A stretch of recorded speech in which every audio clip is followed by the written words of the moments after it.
she'll be with us. Yeah. It's true. I'm happy. Yeah, I haven't played live in a minute.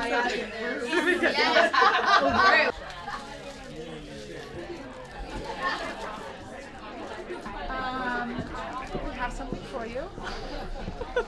Happy birthday. Yeah. I know! Oh my god! This is freaking amazing. But to say it's a book, it's a cake of a book. Thank you. Oh, it's a rainbow! It's such a joy to get to open up for Alex. We dreamed for years of coming up with some sort of a configuration like this, amongst other configurations that you'll hear about later tonight. This is called Silence of the City. So just try to shake me with your bills and your laws, stacked up higher than God. I'll write me a lick to the street sweeper's hiss, 'cause it's kind of quiet, is free.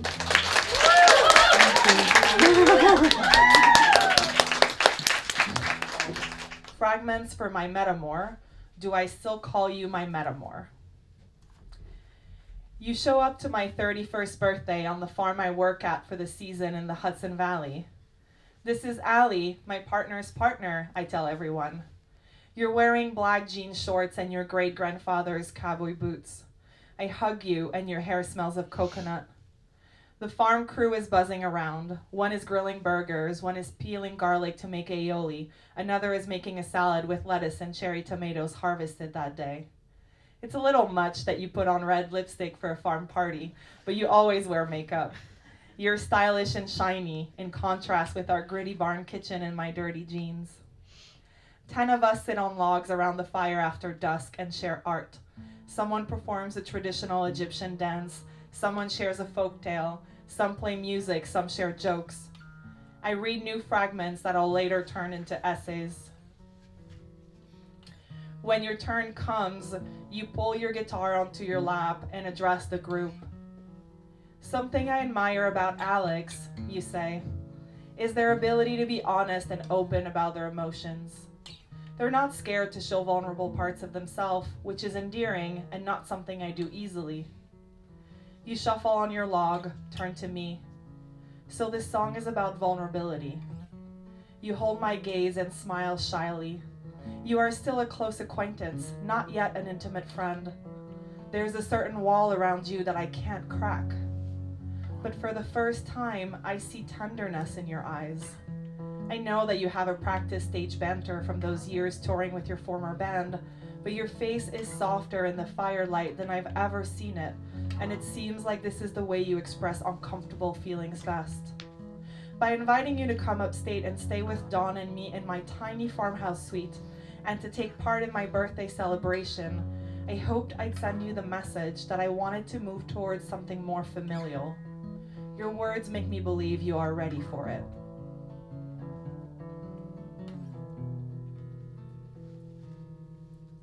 When Dawn tells me he'll see you on Thursday this week, I stay silent for a moment, trying to resist the urge to question his choice.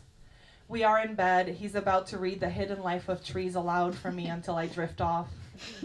Even though I no longer guard weekend days for myself, Dawn continues to schedule his dates with you on weeknights. I've been with him for 4 years. You've been dating him for almost a year. Maybe Aly would prefer Friday, I venture. She doesn't get to see you much on weekends, and I know she's usually alone on Fridays because Jake is with Krista. Dawn later tells me I was right, that you were happy he offered Friday. It's the first time I've ever predicted one of your needs. It makes me feel closer to you, like I'm a better Metamour. I can't pinpoint when it happened, but my protectiveness over my own needs has transferred to yours. I now operate from a place of abundance as opposed to scarcity or fear, knowing that there's plenty of love to go around. When you and Jake decide to move out together and rent separate places in the same building, I come to your new apartment with rolling trays and tarps full of paint stains. Neither of us trust Dawn to hang a frame, let alone maneuver a roller full of indigo paint in your small studio. We crouch in the corner and I teach you how to cut in with a paintbrush, starting with the baseboards. I move the paint roller back and forth on the grooved part of the tray and begin applying paint to the wall. I try spreading it evenly on the wall, but the roller leaves darker strikes everywhere. I'm nervous it won't come out even. It's too early in our relationship for me to be responsible for any imperfections in the first apartment that has ever been wholly yours. But once it's dry, it looks perfect. We sit on the floor against your emerald velvet love seat, eating Indian food out of takeout containers. You've done some impressive work in your studio. Your 4 guitars adorn the walls, your books are organized by jacket color, and you added chic-looking peel and stick backsplash in your galley kitchen. You know, I say after I'm done reading your latest draft, it's funny that I'm unable to write about my kinks, but I write at length about my polyamory, and for you, it's the opposite. We try to self-diagnose. The answer is shame. It always is. We take a hiking and riding trip upstate without Dawn. We decide to stay an extra night because of a nasty spring rainstorm passing through. On the brown leather couch in our Airbnb, we face one another, each reclined on an armrest. You're wearing a red plaid shirt over a black sleeveless top, and your hair is tucked in a disheveled bun. For the first time, I am struck by your beauty. I try to write, but I keep looking up to watch your focused face. I rarely see you without makeup, and you've never worn your glasses with me. I think everyone is alluring with glasses on. Writing together like this in our bedtime clothes feels sensual. After you break up with Jake, I send you an apartment listing in our neighborhood in New York City. A large ground floor studio with a decorative fireplace, 2 closets, and a separate kitchen with a black and white tiled floor. You add 2 exclamation points to the link and say you saw it already. I'm shocked that you're seriously considering moving closer to us. Alex, you text, I've been looking for 2 years. I broke up with Kara 6 months ago, and now that I'm recovered, I have an influx of time and energy that I naturally redirect towards you. Are you a couple? The comedian on stage asks, pointing at you and me.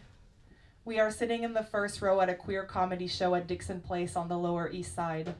The lounge is narrow, with a bar at one end and a straight piano at the other, and feels like a living room. The performer wears striped overalls and stands in front of green velvet curtains. The 10 people in the audience sit on mismatched wooden chairs. 6 of them are performers in the lineup, and I feel uncomfortable under observation in such a small crowd. I stop breathing, smile crisply, and turn to you. We look at each other for long seconds, unsure what to say. Okay, no then, the comedian declares and pivots toward the only other pair in the audience. What about you 2? Are you a couple? I exhale. The answer isn't yes, but it feels incorrect to say no. I pull into the Price Chopper parking lot upstate in the village near the old farmhouse that we all plan to move into.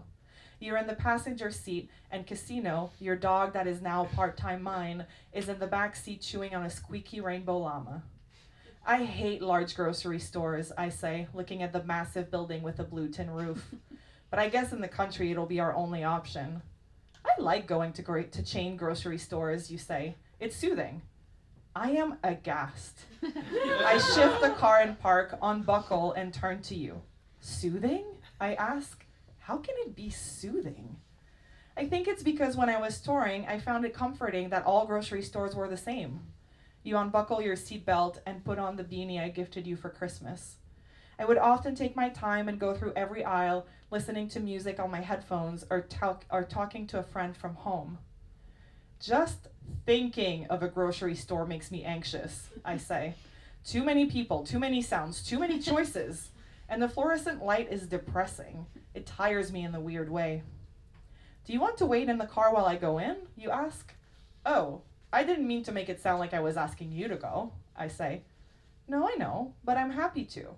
Grocery shopping can be my thing, you exclaim before opening the door. Text me if you think of anything else you want. My heart melts and I thank you. I stretch to pet Casino's head in the back, then reach into my backpack on the floor and pull a book out, The 2000s Made Me Gay. I rest it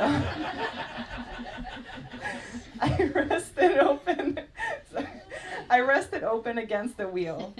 I glance up at you as you disappear through the automatic doors and recline my backrest at touch. Alone in my bed at 6 a.m, I feel a familiar intrusive thought emerging, but this time I don't push it away. I roll on my side and hug one of my pillows, closing my eyes again. I have to admit to myself that my feelings for you have been evolving, and what I thought was purely platonic love may be morphing into desire for a more physical love.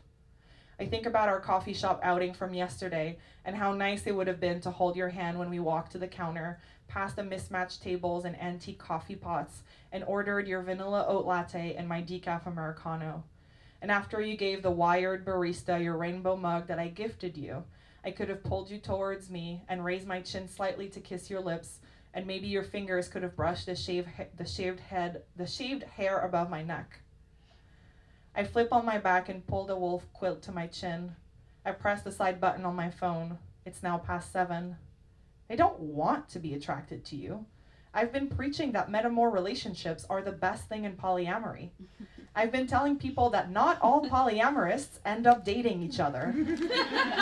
But here I am, longing for a girlfriend and missing sex with women. And I know you miss queer sex too.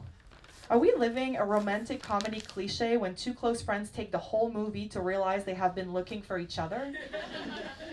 Our relationship has evolved into something so difficult to grasp, describe, understand. You enter my bedroom at 3 a.m, your hair in a messy ponytail, your eyes half closed. Canned laughs and comedic voices play on my phone at low volume. Dawn is snoring so loudly, you say grumpily, sliding under the covers. I pause the sitcom and put the phone on my nightstand between the white noise machine and my sleeping pill bottle. You press your back against me. I fold my left arm under my pillow and my right arm pulls you in tightly. You drift to sleep in less than a minute. We breathe in unison. Your back and my chest expand and press into each other at regular intervals. My left arm is falling asleep. My cheek is itchy, but I stay put. I usually never fall asleep without a show, but I do this time. Your legs are crossed under your classical guitar, and your russet boot moves slowly in the air to the rhythm of your melodic finger picking. It's an old song of yours, but you chose it for me, for my 31st birthday. A wistful and haunting arpeggio draws everyone in, closer to the warmth of the fire. Everyone is completely still on their log. And when the storm rolls through, I wanna take care of you, shelter you. I no longer hear the fire crackling or the crickets chirp. Your voice is soulful. Your gravelly lows are rich, alluring. You pluck your strings and gently rock back and forth. I notice a slight ache in my cheeks. I've been smiling at you the whole song. Alex Alberto, everybody.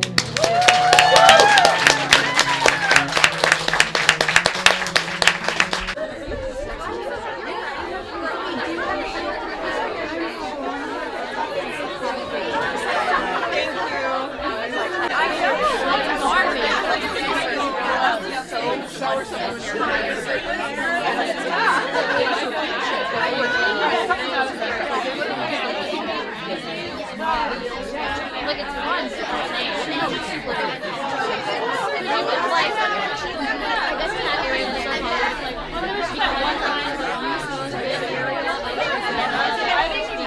I shut up that morning because I was so hard. Like, I just throughout the whole punch now.